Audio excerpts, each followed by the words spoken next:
Does Jesus matter to human life? Part 1. Life before Christ. Roman regard for human life was low. The individual had value only if they were part of the political establishment that could build up the state. Their pagan gods taught no morals, and many practices became commonplace that today we would see as immoral and horrific. Infants were killed if they were deformed or frail, by drowning and other forms of brutality. Infant girls were especially vulnerable to this practice. Today, when we hear about an infant being found in a dumpster, we're shocked and horrified. But the abandonment of children was common in the Greek and the Roman world.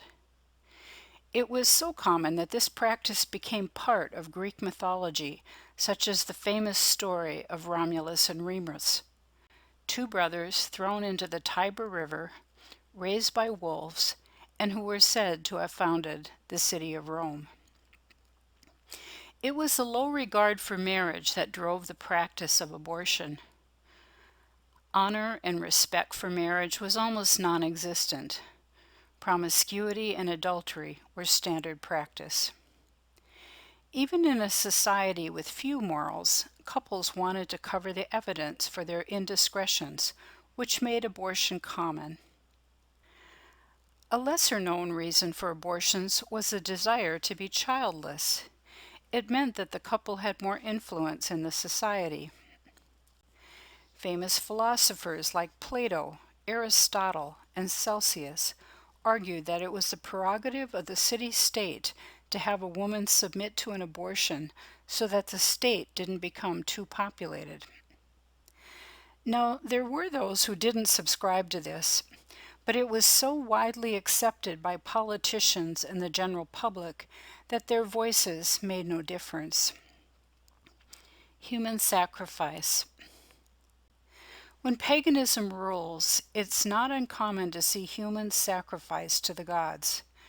Child sacrifice was a common ritual of the Canaanite Baal worshippers in Palestine. The Aztec and Mayan Indians in North America took human sacrifice to the level of cannibalism because the eating of human flesh was part of their ceremonial rituals. The Spanish conquistador Hernando Cortez said it was the most terrible and frightful thing he and his men had ever witnessed. A pagan philosophy called Stoicism was prevalent in Greek and Roman society. A Stoic even today is someone who is indifferent to pain, pleasure, grief, or misfortune. This philosophy was behind why the Greeks and the Romans had little compassion for the weak and oppressed. It was a common way of thinking and a main reason why there was so much infanticide, abortion, abandonment, and actual delight in seeing gladiators being mangled to death. This Stoic way of thinking also affected how an individual saw his own life. The power to end his life was seen as his privilege, and one that could bring him much glory. Therefore, suicide was practiced widely on all levels of society. Many of the Stoic philosophers spoke well of suicide, and some committed it themselves. Such was life in the Greek and Roman empires. In the next video, we'll look at how things gradually changed as Christ's followers lived out his teaching.